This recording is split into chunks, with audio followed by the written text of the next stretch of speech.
Good evening, Kansas. My name is Dr. Jay Steinmetz. I'm an assistant professor at Fort Hays State University studying political science. We have a special episode of the Kansas Legislature tonight, this evening, focusing on the COVID-19 outbreak, a viral pandemic that has caused grave damage to public health and the economy. With me here this evening, we have Representative Brad Ralph and Representative Troy Waymaster. And we're going to go across the table here and introduce the two gentlemen. Give us your name, the district that you represent, and some kind of description of the geography of your district and where it is in the state. Let's start with you, Representative Waymaster. All right, well, thank you, and thank you for joining us this evening. I'm Representative Troy Waymaster, the representative for the 109th Kansas House District. I represent a total of 7 counties in central and north central Kansas, the entire counties of Russell, Osborne, and Smith, and then portions of Jewell, Lincoln, Barton, and Rush. And I serve as the chairman of the Appropriations Committee and also a member of the State Finance Council. Thank you, and Representative Ralph. Jay, thank you, and Smoky Hills, thank you for this evening. My name is Brad Ralph. I'm the representative from the 119th District. That district encompasses the entirety of the city of Dodge City, but I don't have any outlying county areas in that fashion. I serve on the Judiciary Committee, the Appropriations Committee, and the Commerce Committee at the State Capitol. Mainly our function in Dodge City is we're agriculture and tourism or hospitality industries. All right, thank you, Representative Ralph. Again, this is a call-in show. We're talking politics here. The main subject is the COVID-19 outbreak. We're going to look at the public health concerns, the economic concerns associated with it. This is a call-in show, and we appreciate your calls from anywhere in Kansas with regards to the COVID-19 outbreak and the public health concerns or economic concerns, civil liberties concerns that you might have. The number for the call-in show is 1-800-337-4788. That number is 1-800-337-4788. Let's jump into it and talk a little bit about public health. So the numbers today in the U.S., we're reaching 1 million positive cases, 51,000 dead. Here in Kansas, we've got a little over 2,000 cases and over 100 deaths. With regards to Kansas and where we are in the state, are we winning the battle against this thing here in Kansas? Are public health measures, deem them appropriate? Are we doing too little? Are we doing too much? Where are we right now, in your opinion, in terms of the COVID-19 outbreak in Kansas? Well, I think since the beginning of this onset in about the second week, middle of March, we have taken great strides in trying to curb the amount of individuals in the state of Kansas that may have come down with the coronavirus or the COVID-19 pandemic that has been basically implicating itself across the world, not just our state and our nation, but across the world. And right now, as you mentioned, the cases as of today are a little under 2,800 in the state of Kansas. We have 111 deaths throughout the state. And I think it could have been more had we not done some of the situations that we took into place, such as social distancing. Some may question the stay-at-home order and whether or not that should have been extended, and whether or not that will be extended beyond May 1st or May 8th, depending on what date you would like to use. But it could have been worse, and we have taken great strides. We need to get more testing kits. We need to get more items for our healthcare professionals. But I think we have curbed what could have been an even worse number in regards to this pandemic. And just a quick follow-up there, Representative Waymaster, do you support an extension of the statewide stay-at-home order past May 1st at this point? Well, Secretary Norman with the Kansas Department of Health and Environment had been saying for 2 weeks, 3 weeks ago that our peak was going to be hitting this week. And then you need a 14-day quarantine period after that. I would invite trying to integrate some of the businesses back into the Kansas economy, because I've been on the phone with many constituents who own their own businesses who are deemed non-essential, and basically they're worried that they may not be able to open back up if there is to be another extension to the stay-at-home order. We need to do that in a very pragmatic way. We need to make sure that our citizens are safe, that our business owners are safe. But I think it's time that we do need to start opening some aspects of the Kansas economy. Senator Ralph, thoughts there? Have we taken appropriate measures? Are we doing too little? Are we doing too much? And your thoughts on extending the stay-at-home order past May 1st? Jay, and thank you. In terms of whether we're doing too little or doing too much, that's always going to be something we'll have to figure out in the rearview mirror. Right now, we do the best things we can, and in answer to your initial question, yes, we are winning the war in this particular matter. Folks are getting antsy at this point. I think we're going to be at a spot where we can transition back to a more normal circumstance, whatever that may end up being. But I don't think there's anybody that's looking to just throw the doors back open. But in these last couple of weeks, we certainly have had an opportunity understanding of what their business might have to look like going forward and how they can make that transition back into a more normal circumstance where they can get their doors back open again. So I think in many instances, people are doing a really good job. This isn't easy, but we'll find a way to transition back into that. And right now, I'm pretty thrilled with the folks that we have working on this right now across the state, all the way down into our local governments. And this period of time has given, I think, some of our local folks, county governments, city governments, a chance to catch their breath and figure out, okay, how do we take on the burden that's going to come once we come out from under orders? And some of this transitions down into our local communities at the county and the city level. They'll be ready to address that. And thoughts specifically on the stay-at-home order past May 1st. Do you support an extension at this time?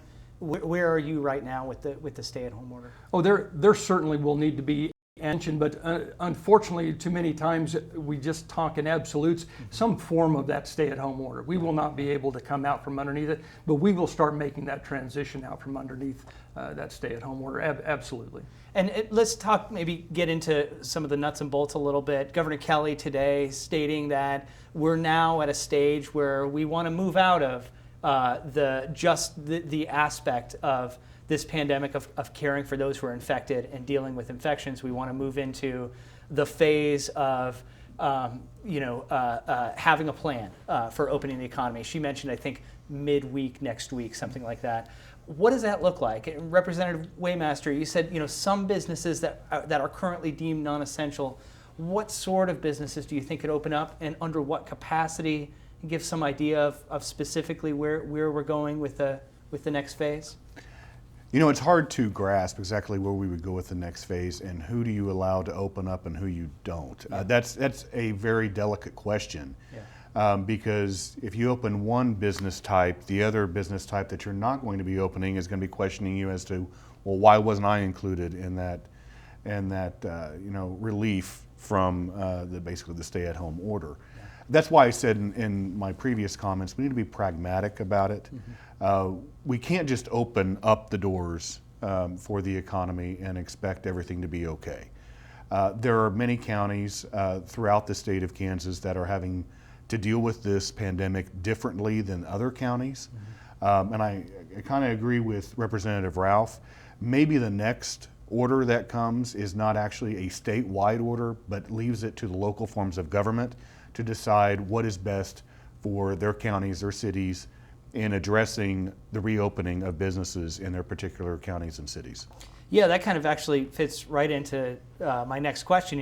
To what extent should there be flexibility or variation in different localities or regions across the state regarding public health measures more specifically, or how they open up, or what phases we take? Or does the COVID-19 spread require more of a uniform state, top-down state approach? Well, I know I was in the meeting with leadership of the House and the Senate on the day before, well, actually it was the day that Governor Kelly was announcing that she was going to be closing the school buildings across the state of Kansas. Kansas was the first state to do that. Mm-hmm. And we were having briefings by many different secretaries with different departments.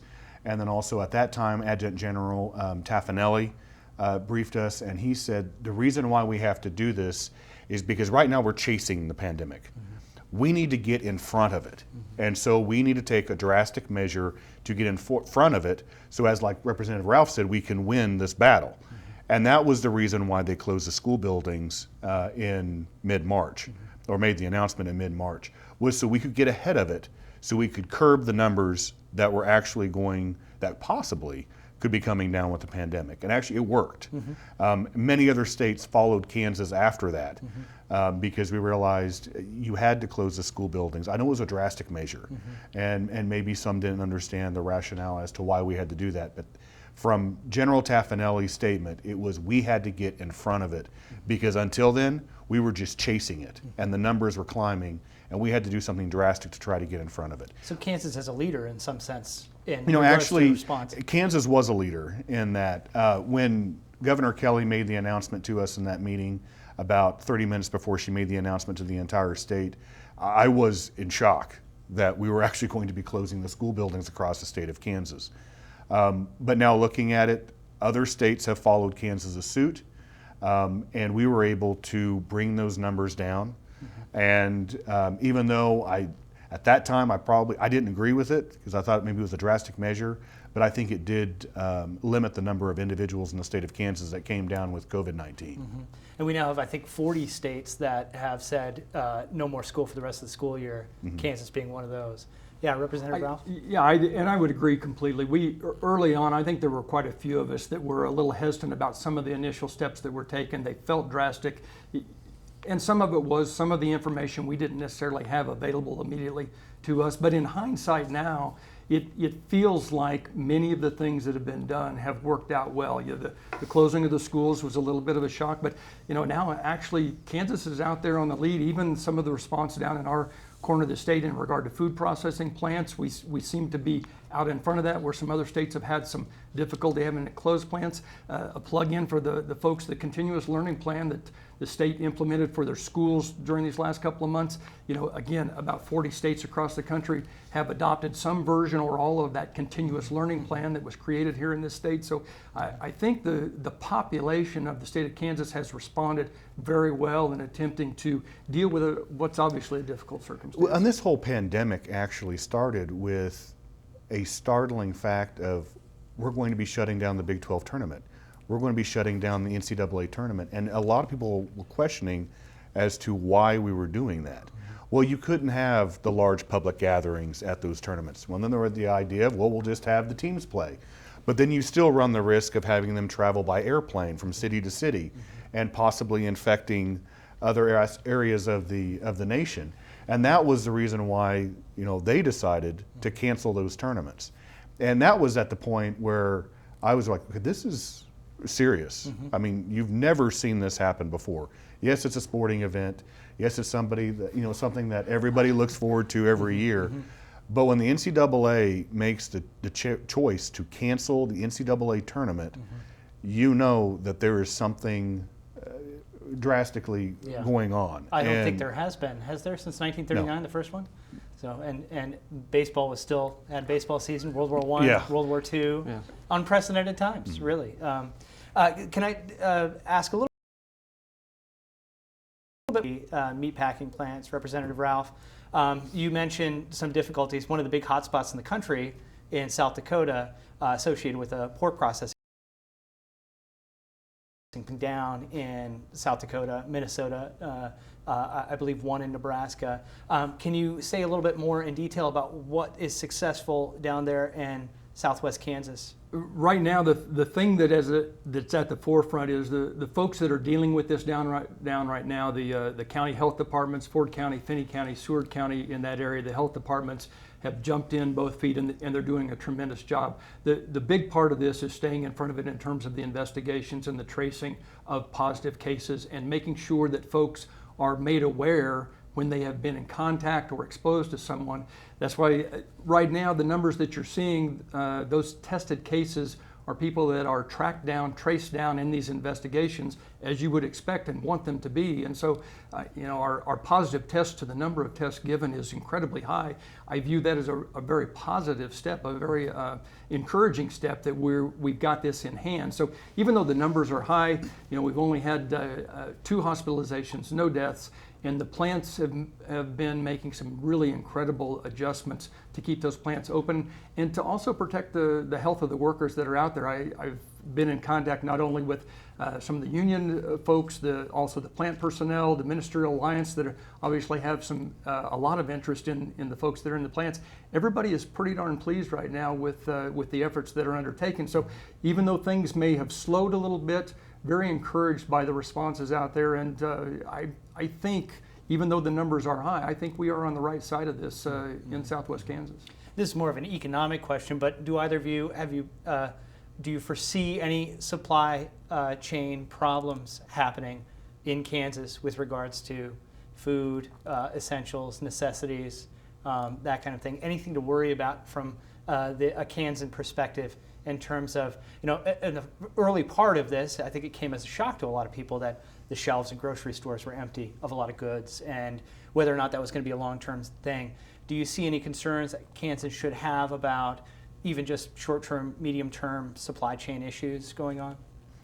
I really don't, and the reason why I say that is because we shop at our local grocery store, and they've been able to have more than enough supplies as me. Now, you've had to ration off some things, namely toilet paper has been, obviously one of the items that has been discussed in the media, but also they're rationing milk, eggs, and some other products. But I know that some larger chains have been rationing beef products, poultry, just trying to limit that, one package per person when they're shopping. But I think it just goes to show the differences across from your big retailers to your local businesses and what they're able to provide. I really don't see any food supply chain diminishing. I think the food will be there. And obviously now that we have pretty much gotten in front of this pandemic, I think it'll be fine. I don't think we're going to have any problems with food supply. Production seems to be doing really well. With some of the plants maybe slowing a little bit, but I don't envision that as being shortages. We probably ought to shout out a little bit right now. It speaks volumes about our transportation system within the state, and the truckers getting things where they need to go when they need to get there. Folks are still finding the things on the shelves that they need. Now, I would say the only thing that is having an impact economically for, say, your livestock producers, your cattle ranchers, is that the price has gone down, but yet the processing is still being there, and the prices in the stores have gone up. So that's not getting back to the cattle ranchers. That's actually being basically taken by the processors, which I don't think is necessarily fair, being a cattle rancher myself. But that's where we need to realign economically where things are at. You also talk about, last Monday when the Consensus Revenue Estimate Group was trying to put all the numbers back and to see where we'd be forecasted until they meet again in November, and then you saw this massive decline in the price of oil, where for the first time in our nation's history, it went negative.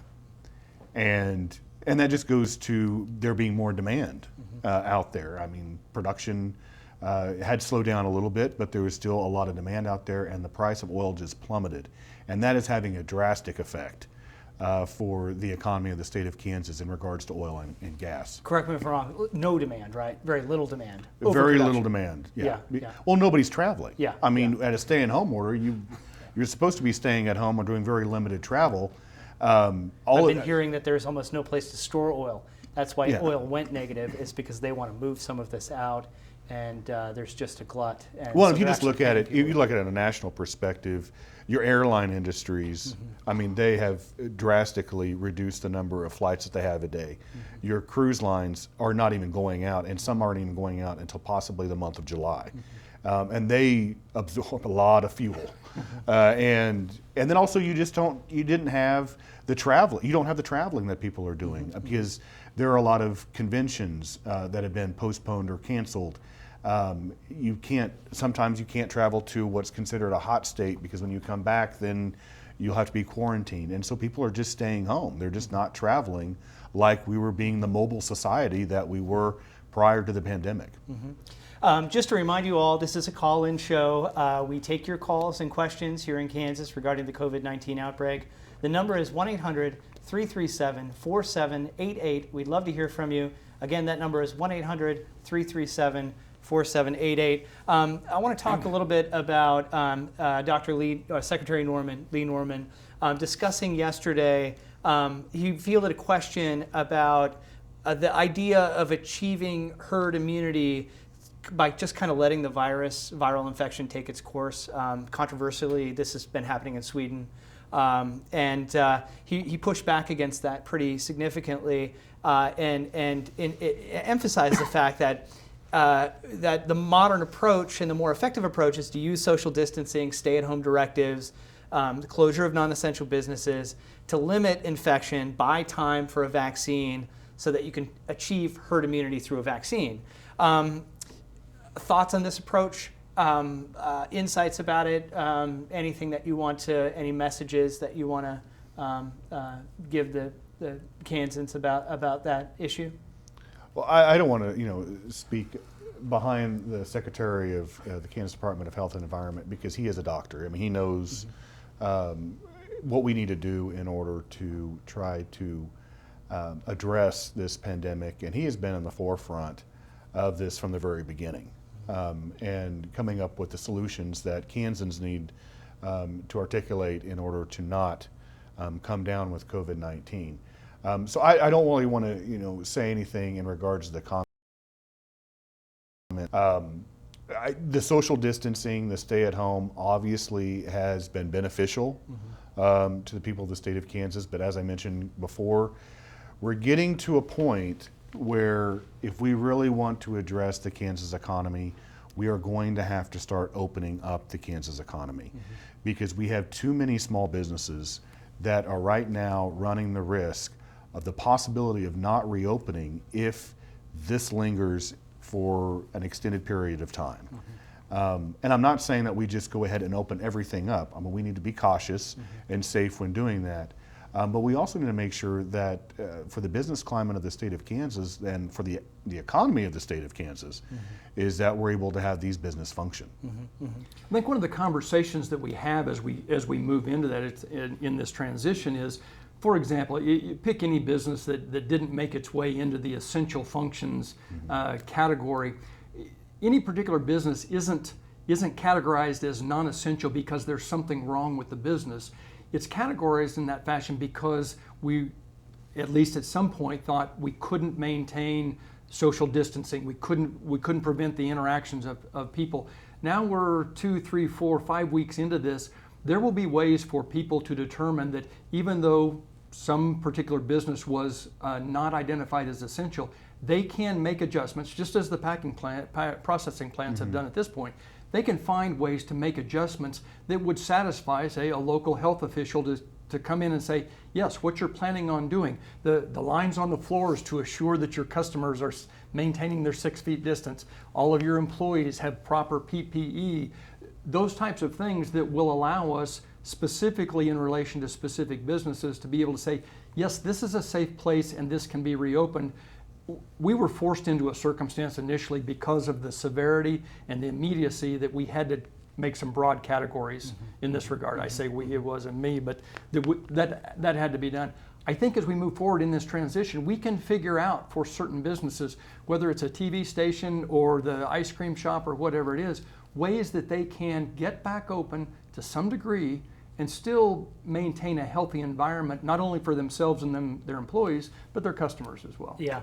Well, and I know even before we left Topeka, I went in and I had breakfast at this local restaurant in downtown Topeka called Hanover House. And at that point, they were already implementing social distancing within the restaurant. Every other table had a sign on it and said, you cannot sit here. And maybe that's one way that we implement that interaction that they were implementing for their restaurant at that time, and that's how we reopen restaurants again. You just have distances between the tables. There have been other states. I know the state of Georgia has been looking at different avenues of trying to open up all those businesses that were, deemed non-essential, and for your salons and your hairstylists, it's wearing a mask and gloves and changing your apron and making sure that before you go in the house that you take a shower. I mean, they're implementing other strategies into opening up their businesses, and I Even think so, got pushback from President Trump on that. yeah, but at the same time, I mean, if we don't start opening up the Kansas economy, we can talk about the numbers that came out on Monday, but if we don't open up the economy and prolong the stay-at-home order where it's just unilaterally across the state, we're going to have some big problems when that stay-at-home order is lifted. Let's talk about some of those numbers, but before I do, just a general question. Governor Laura Kelly has issued some unprecedented executive orders with regards to this, and there's been some pushback. There's been some concern. How, more generally speaking, how has the communication been from the governor to the legislature, in your opinion? Has there been effective communication, bipartisan understanding, broad agreement of this? Has the governor done a good job of including the legislature in that decision-making process, or at least in what the orders would be? Actually, I can't complain about her communication with the legislature. I think I received 15 emails per day from her office talking about different things that are going on in regards to an executive order that she might be wanting to implement, or just an update on exactly what's going on with COVID-19. At the same time, I would say that our House leadership has done a very good job. Every Tuesday morning at 9 a.m., we bring all these different types of business entities across the state of Kansas, whether that be from healthcare to agriculture to the Chamber of Commerce, whatever the case may be, and we are on the phone with them for an hour talking about the updates from the business districts of what exactly is going on with the state of Kansas. I think when you're forced to communicate in a different way other than in person to person, like we've been accustomed to when we're in the state capitol, you find different avenues. Actually, this morning, Representative Ralph and we had an appropriations meeting that started at 9 a.m. and went till 2 p.m. and we had scheduled that meeting prior to leaving on March 20th, not knowing that was going to have to be done through the Zoom conference. And actually, I'm not saying this because I was chairperson, but I thought it went very well as far as the meeting. I mean, we had all of the members there. We had good dialogue. We had an update from all different aspects in regards to the budget process, to the new consensus revenue estimate group, from COVID-19, to the governor's budget adjustments, to those items that we had discussed in committee, or the budget committees had discussed in committee, and we had decided, no, we'll address that when we come back in May. We had a very good dialogue and conversation in regards to those items. So I think it's changed the way we communicate. And I'd say the governor's office, like I said, I get emails constantly from either her office, Department of Labor, Kansas Department of Health and Environment. I think the communication has been very well. I can't complain about it. And a good endorsement of Zoom there as well. Very. Actually, I have to say, we had a state finance council where we did Skype, and that did not go as well as Zoom. I'd have to say my preference is Zoom whenever we're doing a conference. Product review as well. Yeah. Representative Rob. I'd have to echo in regard to the communication. It's obviously different now. In many ways, it's been an improvement in many instances in terms of the information. But I've got to echo even down the food chain a little bit from the chairman's position. But interactions with departments within the state government, for the time that we're in and the demands on folks' time, I've been incredibly impressed with responsive information, being able to get it, whether it's in an official fashion or simply a returned phone call because you've got a constituent with a problem and somebody giving you a call back from the department trying to address those items. I've been really pleased so far. Now, that certainly doesn't mean that all the communication has been that everybody's on the same page and in agreement, but the communication, from my sense, has been good. So the economy, obviously, we have two crises going on. We have a public health crisis, but we also have an economic crisis in this country, worldwide, in Kansas. Non-essential businesses are closed, obviously. We've talked about that. 160,000 residents, at least, are out of work. What can the legislature do right now to respond to the unprecedented economic crisis that Kansans are facing? Representative Ralph, you want to take that one first? Well, initially, the first thing that we do have to get focused on is we've got to give people some light at the end of the open economy tunnel to be looking toward.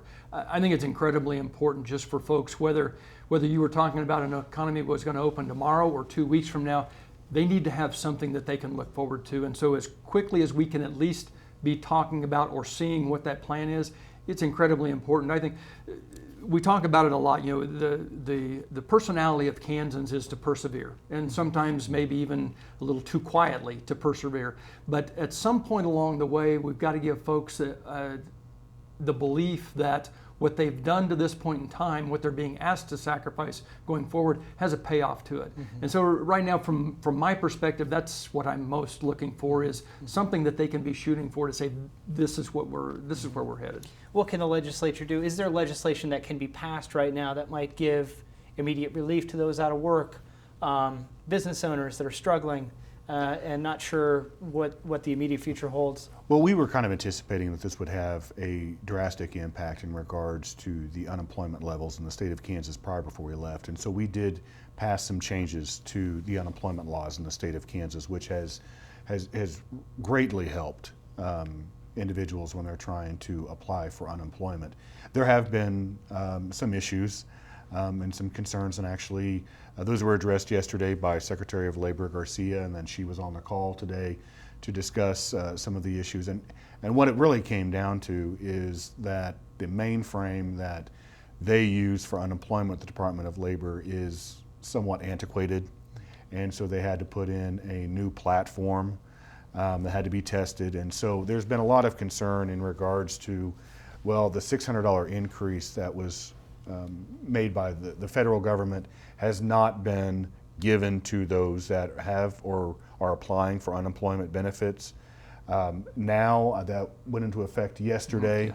And so the new platform is in operation? The new platform is in operation. And it took us time because we had such an old, antiquated system, and we had to set up a new platform to match with the other platform so they could actually proceed with the unemployment benefits.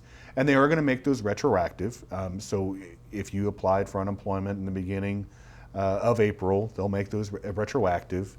But it just took time. And there's nothing legislatively that we could have done in trying to prepare for a new mainframe, because we didn't really anticipate this happening. In the call today, she was talking about we had historic unemployment level rates when this happened. There was only 20 people working on unemployment in that office, and the workload was adequate. I mean, they were able to handle all the claims at that time. Now we're looking at over 100 individuals in the Department of Labor working on unemployment, and they're even outsourcing some of those to some business partners to handle some of the, what you would say, the easy calls or solutions that they can address.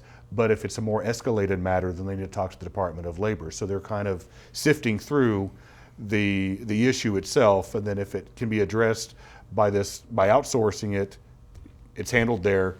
And if not, then it goes to the Department of Labor. But they've had to increase their workforce from 20 to over 100, just because we went from a very historic low rate to a very high rate in a very short time frame. Yeah, real drastic change in a very small window. I mean, historic terms, I can't think of another instance like this. I've been looking at a lot of the details of the Great Depression, and it wasn't nearly as abrupt in terms of this small window and what we've seen.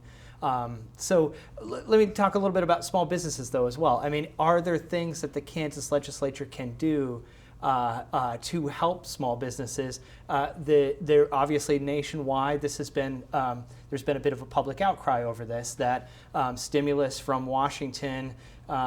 Bigger businesses got to the trough a lot faster. No surprise. A lot of small businesses were left out, and that became a hot button political issue. Are there things that you could do in Topeka that might lay over the top of and help out small businesses, in addition to whatever they might be getting from Washington with the new agreement in Congress in Washington? Well, I would say the one thing that they did do fairly early on with the Department of Commerce is for the hospitality industry. They did have $5 million that was basically a loan program, a 0% interest loan that was given out to businesses that were involved in the hospitality industry. That money went very quick throughout the state of Kansas. The issue that we're coming to now is that for fiscal year 2020, our ending balance has been reduced by almost $700 million, given what's going on with the COVID-19 pandemic. In 2021, it's been reduced to where we're now looking at a $653 million deficit. So we're not like the federal government where we can, in essence, print money and just say, we'll give you a $1,200 stimulus check and we'll just add it on to the national debt. We don't have that ability in the state of Kansas. We have a constitutional amendment that we need to balance the budget, which I think the federal government should have, but that's a different conversation.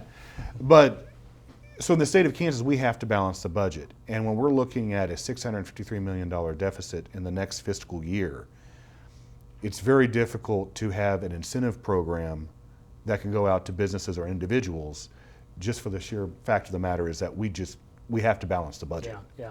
I mean, on that point, and that leads us right into the next part. I mean, analysts have now slashed the 2-year revenue projection, right? We were looking pretty good, 900 million or so in the black, and now it looks like around $1.3 billion 2-year projection. And as you mentioned, the state constitution prohibits a deficit. So what's the path forward here, and how do we fix the revenue problem and get back to what were pretty decent and healthy numbers for Kansas? Representative Ralph? Well, I think right now, and what I took away from our appropriations meeting this morning and some of the reports that were brought is there really isn't a thing to do right now as we try to gather more information about what some of these projections are going to actually mean for us, because even going forward, and I wouldn't presume to know more about this than Chairman Waymaster, but what I heard coming out of that is even making projections right now become even more difficult, because whether it's income tax or sales tax or whatever we have coming in, it's difficult to know when that's actually going to wash over us in terms of knowing what those projections might be.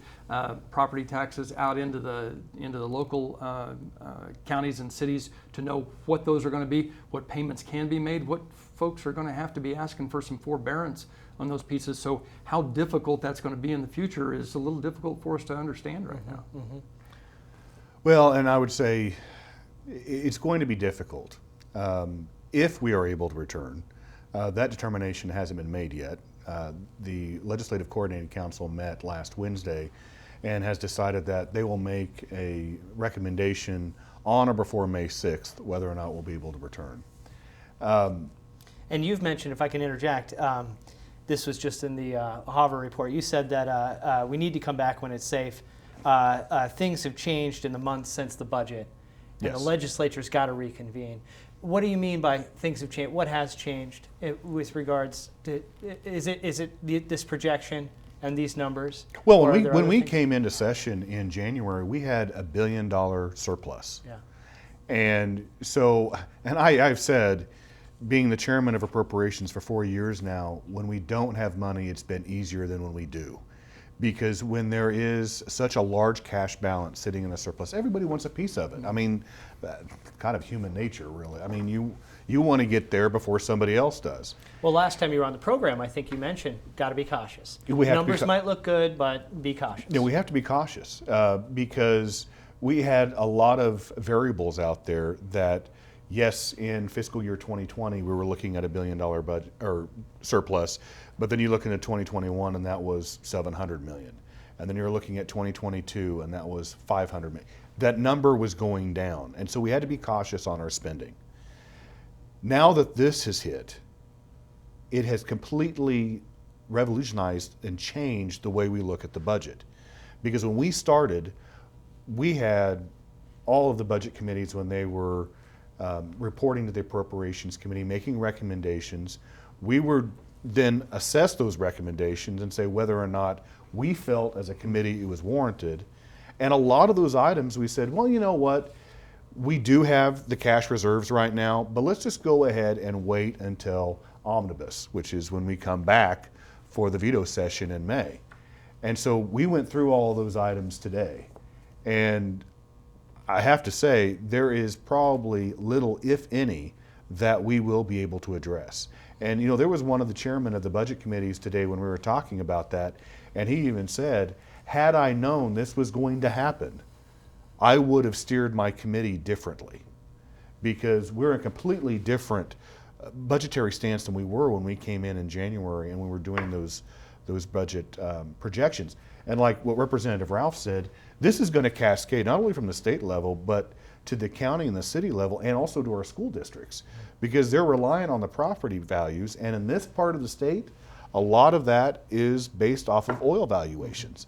And those have decreased even more since when we left in March. And so there's so many variables that are coming into play. And as far as trying to look at balancing the budget for fiscal year 2021, it reminds me of when we came in 2017. And we had to balance the current fiscal year that we're in, and then also look at the fiscal year for 2018.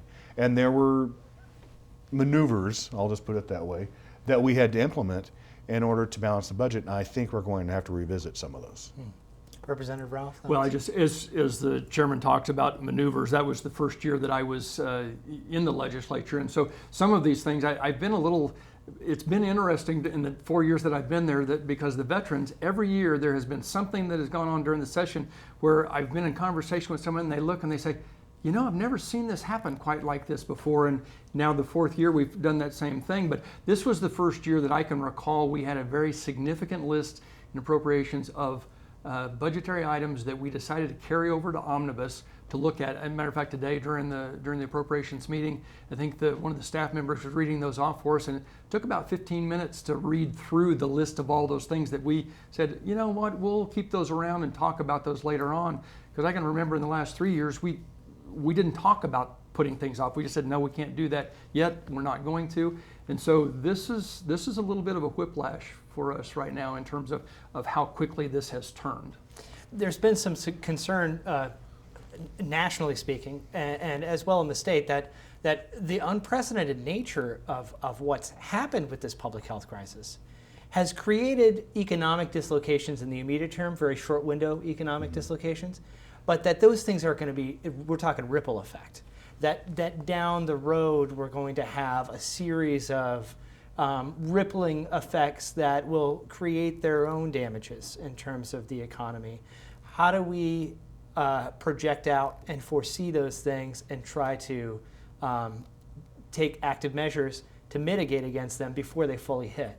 Well, I would probably say the best analogy was done by the Kansas Department of Revenue individual that was going through the new consensus revenue estimate numbers, when he said we had different scenarios and we looked at them as alphabets, or letters of the alphabet. And he said you could have a V where it was a drastic drop and then you go a drastic increase. You could be a U where it was more of a subtle low period and then it goes back up. It could be a W where it comes down, goes up a little bit, goes back down, and then shoots back up. Or it could be an L where it just shot down and it stays flat. And he goes, when we decided to go through the new consensus numbers, we chose to go with the U. And it was probably the most sensible way of addressing it, because we are going to have a low period from the high, and hopefully that trickles back up. But the other thing that we're talking about today in committee is that they're anticipating a second wave of this pandemic coming in the fall. So how is that, like you said, a ripple effect? This could, hit us again in the fall. And so, I think, Representative Ralph, and I know it's my objective, is to make sure that we position the budget for the state of Kansas as best as we can now to make it through that next second wave. I don't know if it'll be as intense as it was when it hit us in March, but we need to prepare ourselves much better than we had been.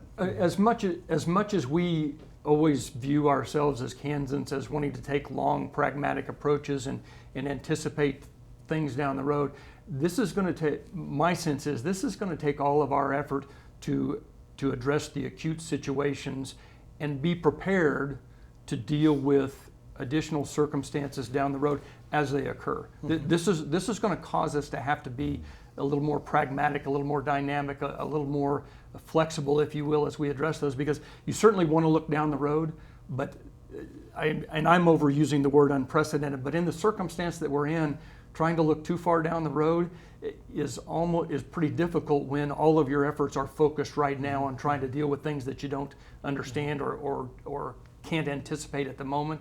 So this will test our ability to be pragmatic in the moment, and I think sometimes that's how we work best sometimes. Well, and this is changing our line of logic, because in the last few years, when we were coming out of the tax experiment in 2017, we were actually, when we would get our profiles to project where the budget was going to be for the state of Kansas in the subsequent years, we were going out actually 5 years and looking at, okay, so what are we going to look like 3-4 years from now? When we got the profile today, we were saying no. We were going to stop it at fiscal year 2021, because we're not even able to project what 2022 is going to be like, because we need to address the needs of the state of Kansas right now for fiscal year 20 and fiscal year 2021. The outlying years, we have no idea what variable might come into play. We have no idea what might happen. And so right now, let's just focus on the current year that we're in and the next one that we're trying to plan for. Yeah, and you mentioned this has been something that's been discussed for quite a while, but the past couple of days, several health and medical experts nationwide, worldwide, and here in Kansas with Dr. Norman have mentioned that there's a likelihood of a second wave. And historically, how that has happened with viral pandemics is that the second wave is very often deadlier than the first. And so we have to be prepared for that, and we have to communicate that to the public. There's obviously an economic component there. And I guess the question is, when we start phasing back some of these stay-at-home orders and closure of non-essential business, we start to try to get back to normal everyday life, there's going to be, is there a long-term plan in place where by fall we have an active set of protocols that we might pull back into phases again, take steps backward into where we are here in the spring if we do see a second wave happening? Is that part Well, of I would say it would be my objective to position ourselves that if a second wave happens, we won't need to make the drastic either maneuvers or cuts or whatever the case may be that we're going to have to make if and when we do go back. Because we're going to have to go back to the budget bill that we passed in March, and we're going to have to look at some of that and it's like, you know what, we're going to have to pull back on this because we're just not able to fund it. We're going to have to position ourselves for the possibility of a second wave. The other aspect of that, the chairperson of the Senate Ways and Means and myself led a group last Friday with different lobbyists throughout the state of Kansas and talking about the budget for the state of Kansas and where we saw things going.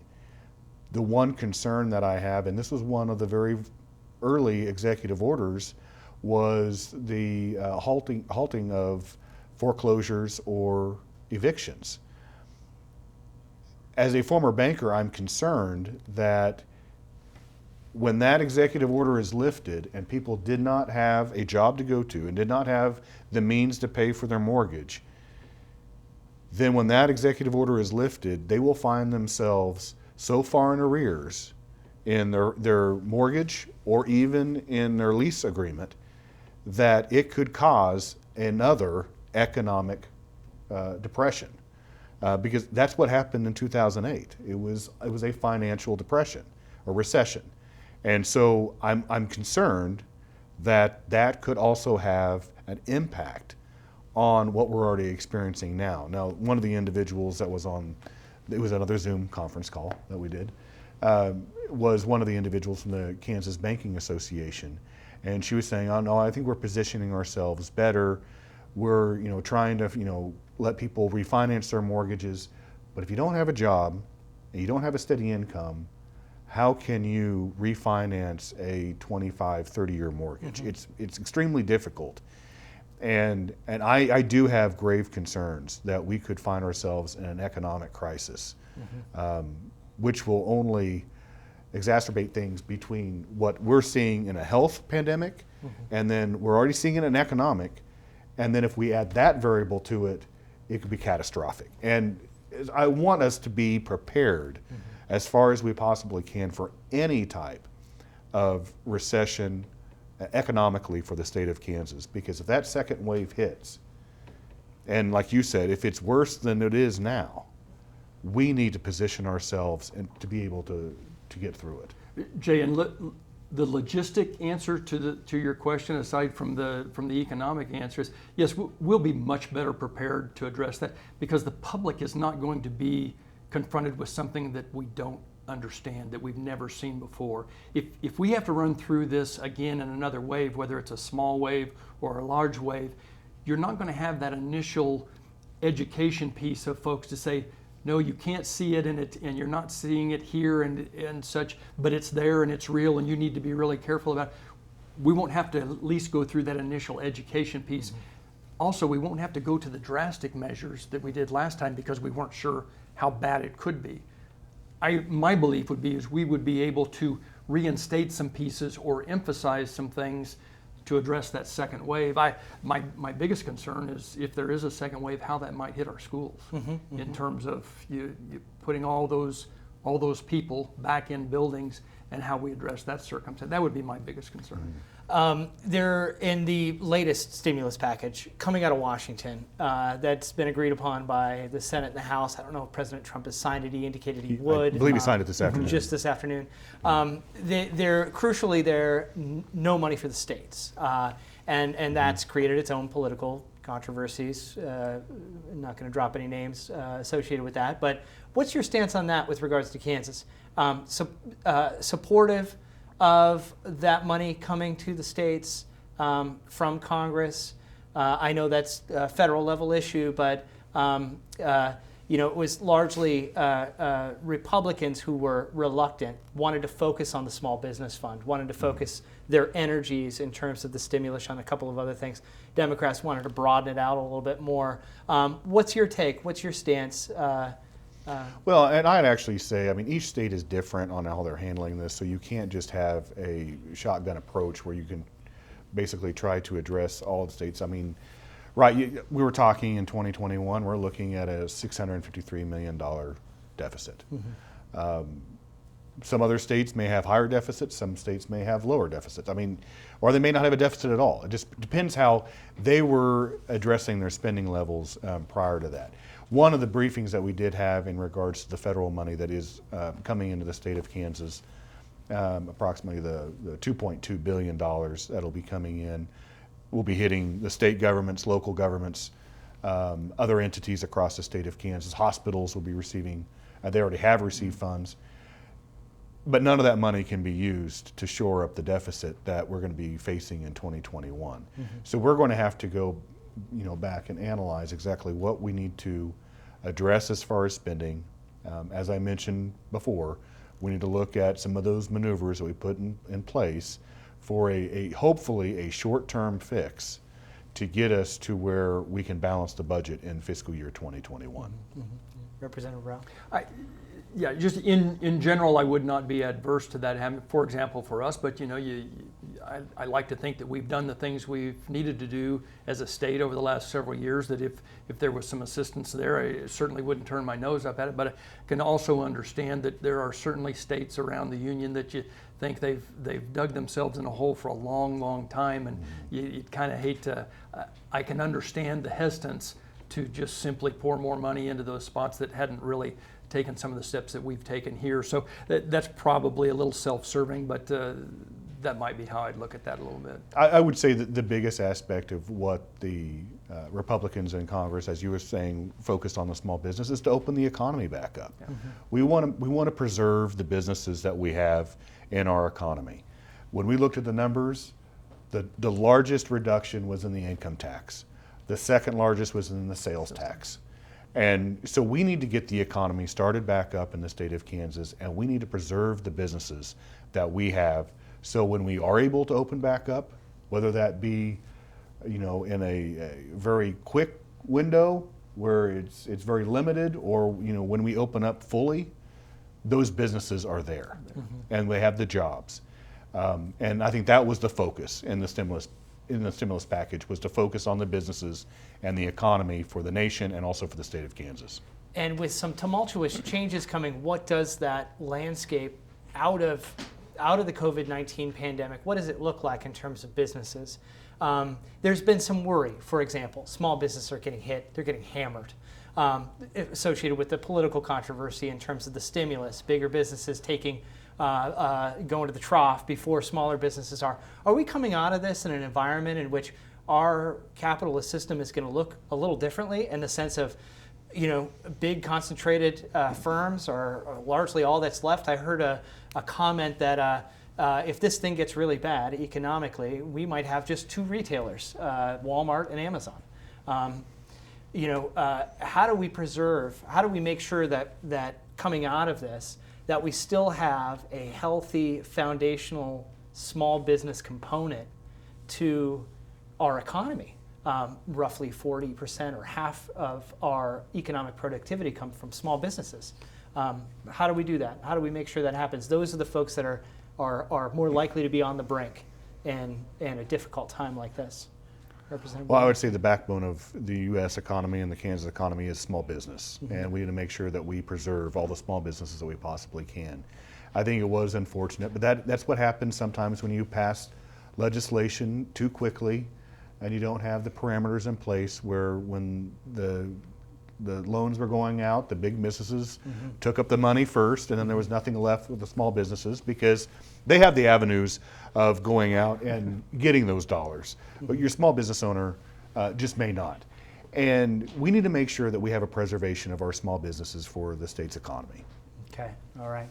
Well, a great conversation, a wide-reaching conversation, dealing with public health, dealing with the economy, in an important time, unprecedented, an overused word, but we can forgive us, it's the word of the year. Thank you all very much for joining us here at the Kansas Legislature. I'm Jay Steinmetz. We'll see you next time.